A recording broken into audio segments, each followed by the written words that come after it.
Hello Internet. Today I have a 4090 here with a very unusual problem. As you can see here, the superposition just will not run. Memory test will not run. Formark will run for maybe a few seconds before it freezes. I'm not going to be overheating the card, but some things run, some things don't. The constantly failing test point is superposition. It'll fail every time. The memory test is kind of butchering the core. So, but it will also go through like 3 iterations before it will crash out. And so today, given the conclusion that we might actually have a dead core on this card, which I wouldn't be surprised. The funny thing is that when I got it, the whole operating system was running at like 5 FPS, like Windows, File Explorer, all that good stuff. All of that was running like 5 frames per second. So I immediately went for a reball. So I reballed the core, and it seemingly worked. It passed all of my tests. It ran superposition. Everything was fine and dandy. But for whatever reason, it did not last. And so I'm guessing, and I've already tried something. What is it that I tried? I think I already tried to reball the core again. I'm not sure. Yes, I think I have. I also reflown the memory chips, but that wasn't the memory error. It was definitely something else. So I think that we have a core that's detaching from the substrate.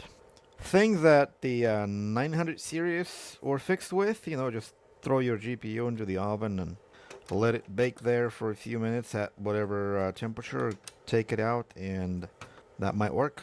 For old GPUs, that might actually work, but for the new ones, no, it's not. And so my plan today is I want to do an experiment. I want to try to bake the core and see if the problem is the die detaching from the substrate gets fixed. If that's the problem, then hopefully that gets fixed. If this isn't the problem, then we likely have some internal issues with the core. But regardless, I want to give it a try. Obviously, I cannot fix any internal issues with the core. But if the issues is the connection between the die and the substrate, and if I get that resorted somehow, then this kind of gives us hope for repairs like that. But like I said, if that doesn't fix it, if that makes it worse, then the only lesson that we can take away from here is that the core is built as well as it could be in terms of soldering the die to the substrate. So we're not having these issues ever since 1080 came out. But what we're having issues with is the actual circuitry of the core. So that somehow is defective, whatever. 1 in 1,000.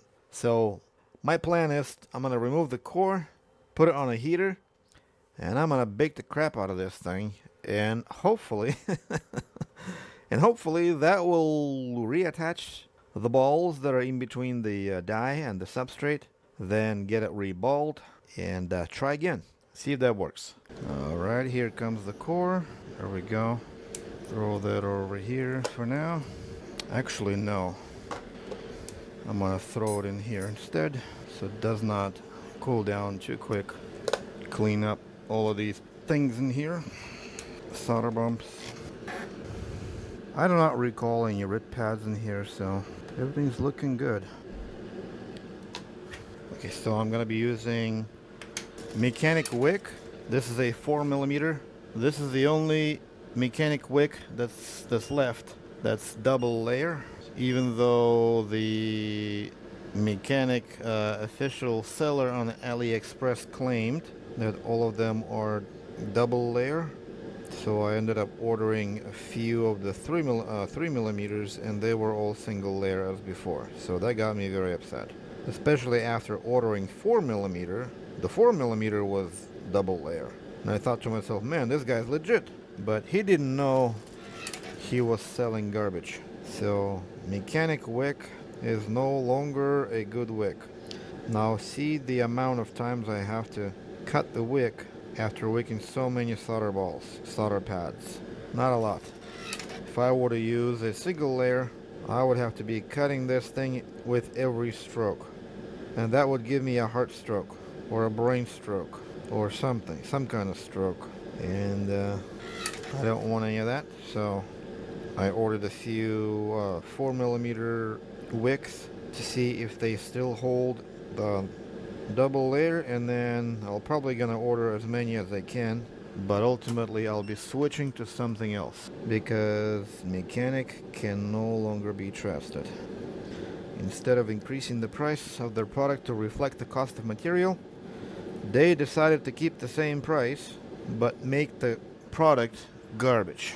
That's the fundamental flaw in the Chinese manufacturing thinking process. They do this all the time. That's why their names, their company names that they produce every month or so, is completely meaningless. Has nothing of value to their name. Today it's Ming Ling, tomorrow it's Ling Ming, day after it's Yin Yang, and then it's gonna be Yang Yong. And they're all gonna be producing the exact same garbage over and over. And the further you go, the worse that garbage that they produce gets. With every name that they create, there's always a step in making that product cheaper. Make it thinner, make it lighter, make it cheaper, faster to manufacture, everything. So if you find something out there that's good, grab another one right away to have a backup. Because once your thing breaks, and then you're gonna go buy another one exactly like it, it's not gonna be exactly like it. It never is. And if any of you out there wanted to suggest that I should try this wick or this wick, I've tried about 10-15 different brands, different models and whatnot. None of them come close to Mechanic. Because Mechanic can be easily compared to a super wick.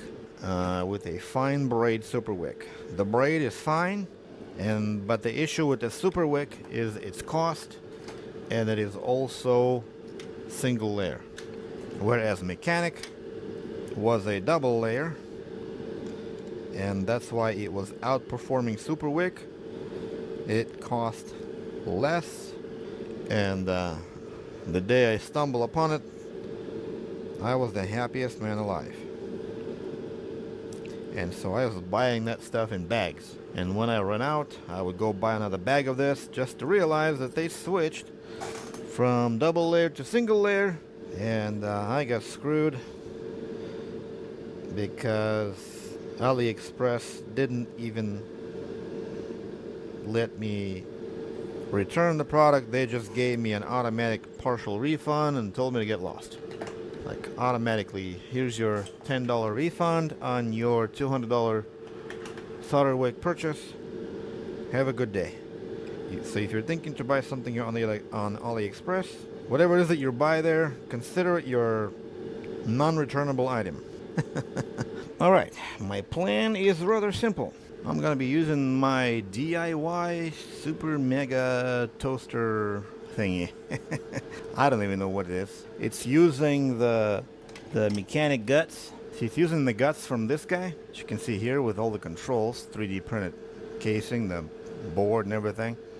SSR relay in there, and all of that is to allow this one is a different, it was a different heating platform that I took away, throw away the controls, just kept the heating element of it. And so, yes. So, how do I go about doing this? I'm not exactly sure. I think I want to heat up the core from the bottom and then finish it off with something on the top, maybe. I was also thinking about heating it up on my regular preheater. That gives me the luxury of monitoring the temperatures. And it also gives me the luxury of setting the higher temperatures compared to whatever this heat plate will allow me to. I think it's like something. Let me see what kind of temperature we can set on this thing. So 180, 260. I don't know. 260 might be enough. Who knows? But it's above melting point of the lead-free solder. So maybe we can give it a try. I'm gonna go and wipe the core just a little bit more. Get rid of the thermal paste between the capacitors, so that way I can tell when the solder melted is by nudging the capacitors, and if they move, then I know we've reached the melting point of the solder, and then I'm going to increase the temperatures a little bit to sort of overshoot that melting point, so to basically heat this thing as deep as I possibly can, and hope for the best. So that's basically my plan. So I'm gonna put some spacers in here so I can keep this thing more or less centered. It's not a requirement at all. It's just a thing I like to do that I've never done before. So all right, so here goes this. I'm gonna crank this thing up to maybe 120 or something, or maybe to 90, because it will overshoot. All the guts from that mechanic preheater plate, they were not calibrated for the size of this hot plate and all the power that it can generate. So it has a tendency to overshoot the temperatures quite a bit.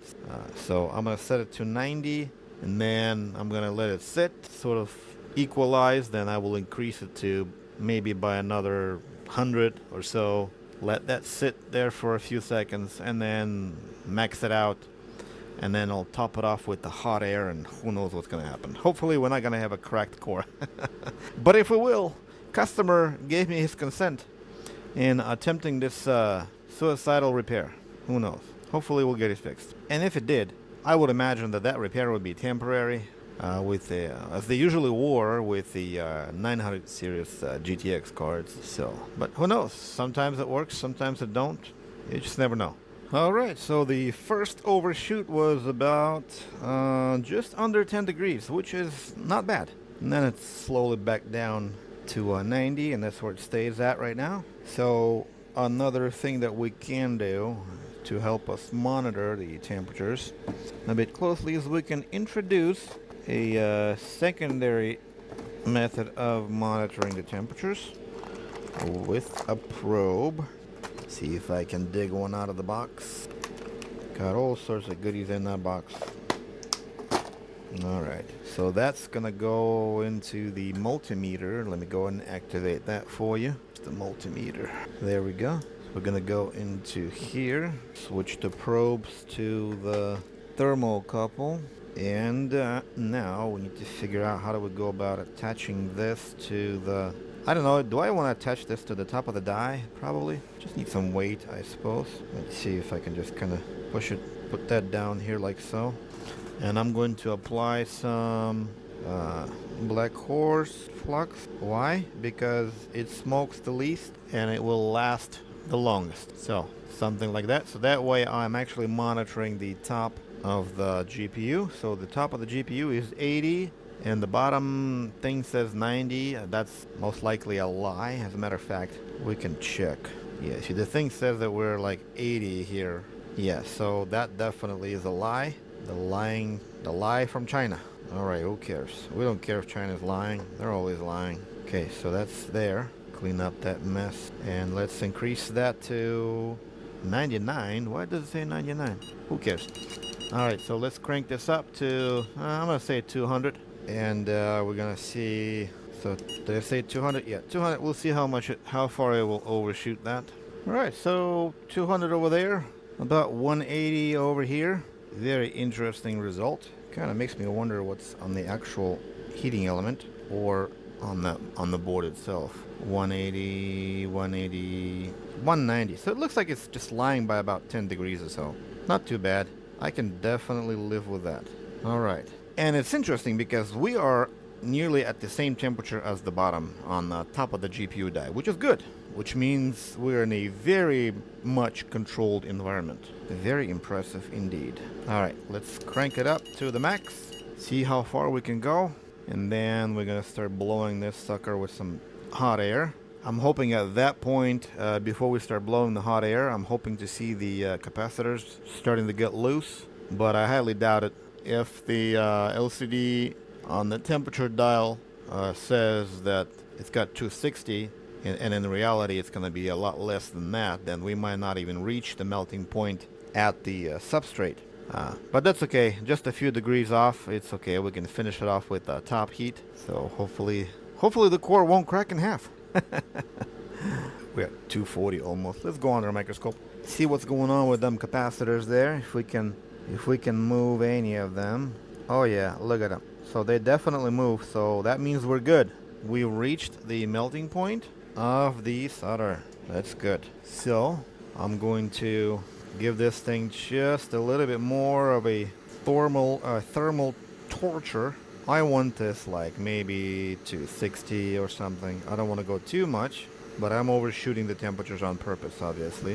Yeah, 260. Probably just gonna hold it there. 280. Who cares? All right, there we go. So hopefully this is it. Let's cool this sucker down.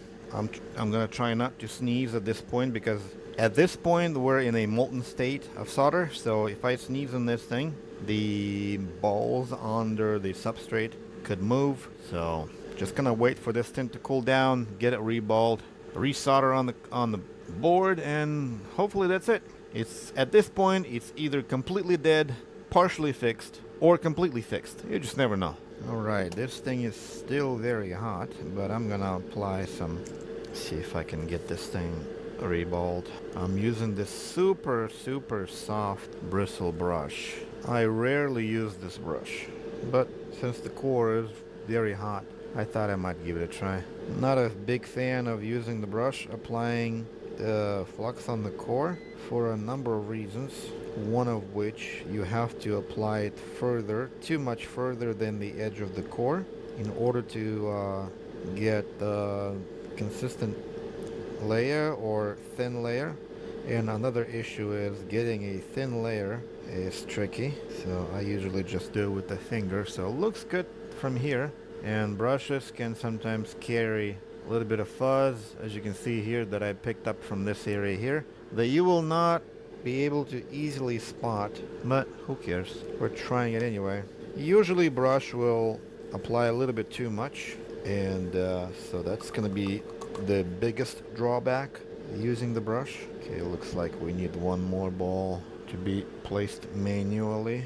And you can, I don't know if you can kind of see this, but the way it applies, everything is like in little tiny stripes, and each stripe is basically a little too much flux, and it could get to a point where each stripe or stroke could carry so much flux on it that it would basically shift the balls around. So that's why I don't really like to use brushes. But that brush is it's super fine. I don't know what kind of brush this is. It's a very fine brush. So, and it has to be kept absolutely clean, but that's impossible. So who cares? Okay, that's gonna go in here. As you can see here, we have a little too much on the edges, so that's just extra cleaning. So I don't like brushes. And then there's extra flux that forms around the edges of the stencil as well.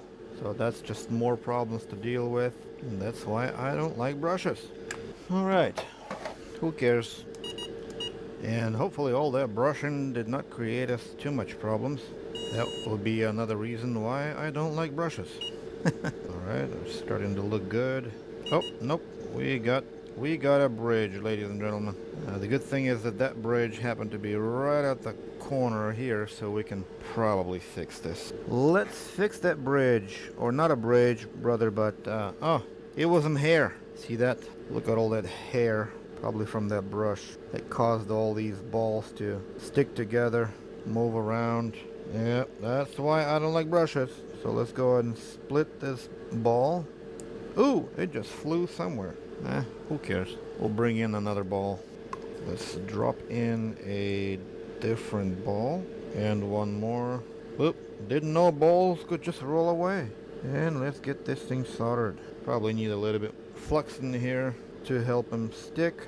There we go. Get everything prepped. Nice and clean. Now doing this with the brush is not that big of a deal. In here you don't really care how much you apply.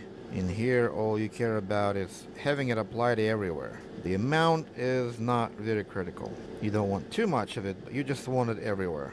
So I don't have a problem with the brush doing that. And the core is now noticeably darker because of all that heat that we've applied getting it baked. Hopefully no damage. Well, the good news is that it's still post, but will it run superposition? That I'd like to know. See if I can I run full screen? I don't want 1080p, but I can. I guess it doesn't really matter. I just want to make sure that I'm not overheating here. So let's see what that does. Switch over to GPU-Z. I'm gonna skip the loading, and here goes nothing. I think we have an error on the screen. Nope, still loading. Okay, there we go. Come on. Nope, it does not work. See, exact same thing. And the last time, customer said that he can't run. I could run Valley Time Spy, but I could not run. I'll forget what it is. Something about a goofy looking guy. Yes, this guy, Steel Nomad. So this thing won't even. Yeah, it won't even load. See? So that's perfect. Okay, so that will be it. This 4090 is a no fix. We have a dead core. I've tried everything I could. Absolutely everything. My options are exhausted. The problem is with the core. If your 4090 is behaving exactly the same way, you cannot run Steel Nomad, but you can run Formark sometimes. It'll run for a few seconds. No sign of overheating. You know, things like that. There's something about something specific region of the core that's being accessed by the Steel Nomad and certain gaming engines that are causing this thing to give you all sorts of problems. It's a dead core. Congratulations. I guess this one's going back. Thanks for watching. Hopefully this was hopefully this was educating and depressing. Goodbye.